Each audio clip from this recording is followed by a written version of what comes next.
Hello all. इस lecture में हम लोग पढ़ेंगे selection rules for multi electron atoms in LS coupling. तो आपके पास एक एटम है, उसमें मल्टी इलेक्ट्रॉन्स है, मतलब मोर देन वन इलेक्ट्रॉन है। तो वो इलेक्ट्रॉन अगर ट्रांजिशन करें from some level to some level, तो उसके लिए सिलेक्शन रूल क्या होगा। अगर एक इलेक्ट्रॉन होगा, सपोज मल्टी इलेक्ट्रॉन की जगह पे अगर सिंगल इलेक्ट्रॉन है, तो अगर सिंगल इलेक्ट्रॉन ट्रांजिशन करे, मल्टी इलेक्ट्रॉन है बट उसमें से ट्रांजिशन केवल सिंगल इलेक्ट्रॉन करेगा, उस केस में selection rule L S coupling में होगा delta L is equal two plus minus one, यानी एजीमुथल क्वांटम नंबर उसका चेंज होना चाहिए प्लस माइनस वन से।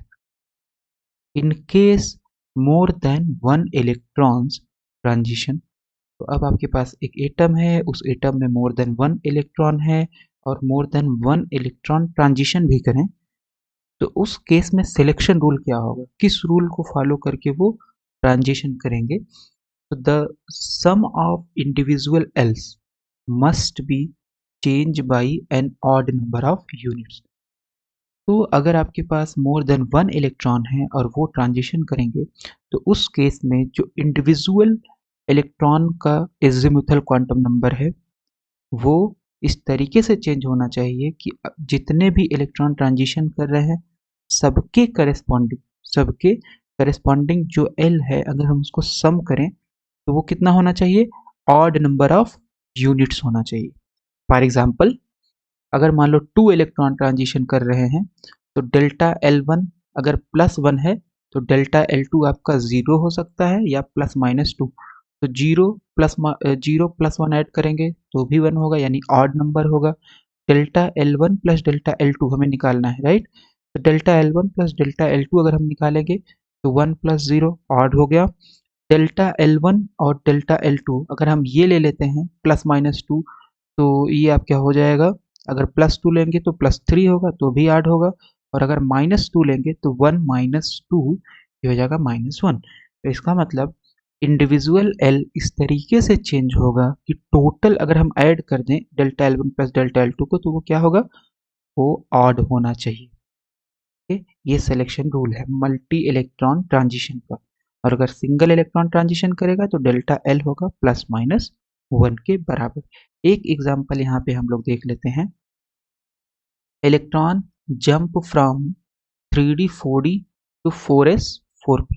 ठीक है, तो यहाँ पे दो इलेक्ट्रॉन है, एक है 3D1 में और एक है 4D1 में।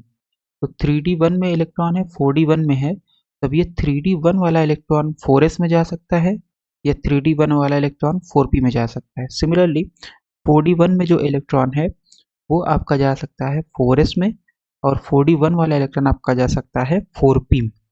ठीक, तो ये कैसे डिसाइड होगा, कौन रूल डिसाइड करेगा, वो डिसाइड करेगा सिलेक्शन रूल। तो फॉर एग्जांपल, अगर इलेक्ट्रॉन 4D से 4p में जा रहा है, ओके, सो 4D से 4p में अगर जाएगा, तो p के लिए l की वैल्यू कितनी होती है, p के लिए l की वैल्यू होती है वन, d के लिए l की वैल्यू कितनी होती है टू। तो वन माइनस टू, तो वन माइनस टू कर देंगे तो हमें डेल्टा एल वन पता चल जाएगा। बेसिकली ये इलेक्ट्रॉन जब यहाँ से यहाँ ट्रांजिशन होगा, इलेक्ट्रॉन का डी ऑर्बिटल से पी ऑर्बिटल में, तो उस केस में डेल्टा एल वन हो जाएगा, ये हो गया वन और इसका हो गया L two. So one minus two यानी माइनस वन आ जाएगा, डेल्टा एल वन कितना हो गया, minus one. And three D one वाला इलेक्ट्रॉन फोर एस में ट्रांजिशन करे, थ्री डी वन वाला इलेक्ट्रॉन अगर फोर एस में जाएगा तो ये एस हो गया जीरो, एस की वैल्यू कितनी हो गई, जीरो, डी की वैल्यू हो गई टू। तो डेल्टा एल टू मतलब यहाँ से यहाँ जाने में इलेक्ट्रॉन में कितना एल का चेंज हुआ, तो ये जीरो है एल और ये टू है, तो zero minus two, zero minus two करेंगे तो आ जाएगा माइनस टू। ये आ गया अगर इलेक्ट्रॉन 4D से 4p में जाए, है ना, और 3D से 4s में जाए। लेकिन ऐसा भी तो हो सकता है कि इलेक्ट्रॉन 3D से 4p में चला जाए और 4D वाला 4s में चला जाए। तो अगर ये है तो इसके लिए हमें सिलेक्शन रूल कैलकुलेट करना पड़ेगा और फिर चेक करना पड़ेगा कि क्या ये अलाउड है कि नहीं। तो अगर 3D से 4p में जाएगा तो हम लोगों ने ये निकालना है, ओके। तो 4D to 4s, 3D to 4p, 3D to 4p and 4D to 4s।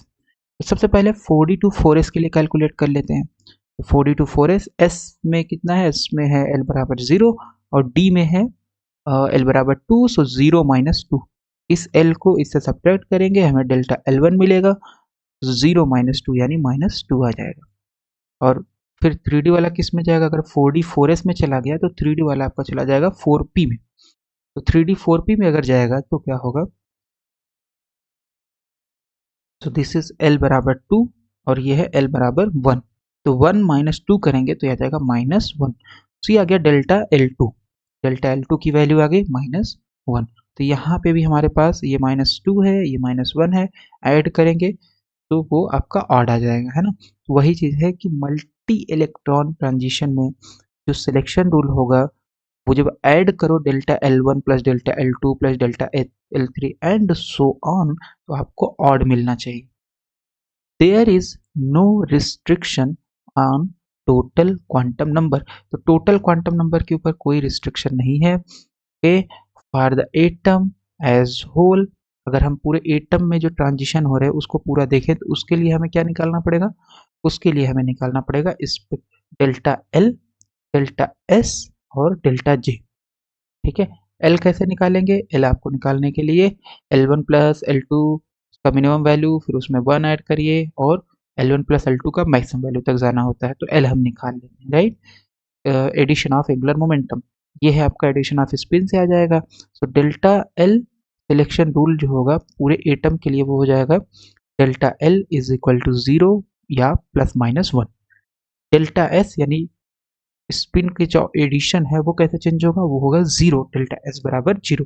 Total angular momentum J, तो J आपका होता है L माइनस एस से L प्लस एस, वो निकालना पड़ेगा पूरे एटम के लिए, और डेल्टा J जो हो जाएगा आपका वो हो जाएगा 0 +-1। ओके, लेकिन इसमें जो delta J is equal to 0 है, इसमें एक कंडीशन है और वो कंडीशन ये है कि J 0 से 0 में ट्रांजिशन पॉसिबल नहीं है, इट इज नॉट अलाउड। ठीक है, तो J इज इक्वल टू 0 से J इज इक्वल टू 0 में ट्रांजिशन इलेक्ट्रॉन का पॉसिबल नहीं, क्योंकि J 0 है, J 0 है तो डेल्टा J निकालोगे तो 0 आएगा। तो यहाँ से देखने में लग रहा है कि ये अलाउड होना चाहिए, बट इसीलिए यहाँ पे एक एक्सेप्शन ये है कि 0 से 0 में ट्रांजिशन इलेक्ट्रॉन का अलाउड नहीं है। ये हम लोगों ने देख लिया कि एलएस कपलिंग में ट्रांजिशन रूल क्या होगा, यानी सिलेक्शन रूल्स क्या होंगे।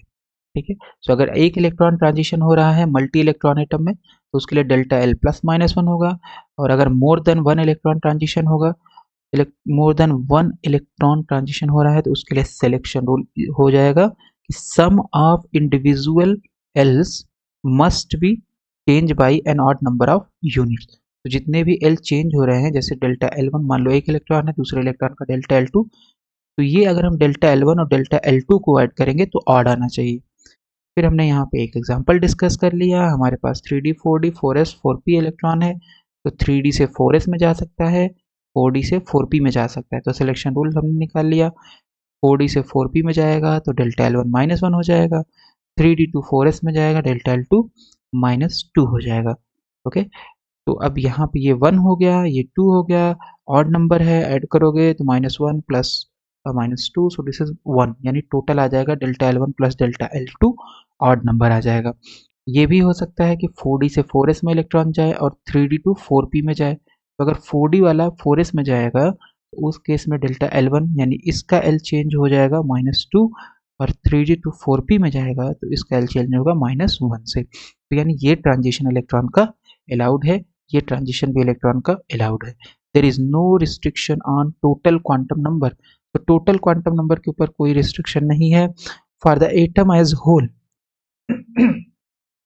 इंडिविजुअल इलेक्ट्रॉन का हमने देख लिया कि इंडिविजुअल इलेक्ट्रॉन का जो ट्रांजिशन होगा उसके लिए सिलेक्शन रूल क्या होगा, लेकिन अगर हम पूरे एटम की बात करें तो उस केस में हमें निकालना पड़ेगा sum of angular momentum, sum of spin capital S and sum of total angular momentum capital J. तो जो डेल्टा एल होगा वो क्या होगा, 0 +-1। Selection rule for atom as whole in LS coupling is given by delta L is equal to 0 +-1। Delta S आपका हो जाएगा 0, delta J आपका होगा 0 +-1, जहाँ पे 0 से j बराबर 0 से j बराबर 0 में ट्रांजिशन अलाउड नहीं है।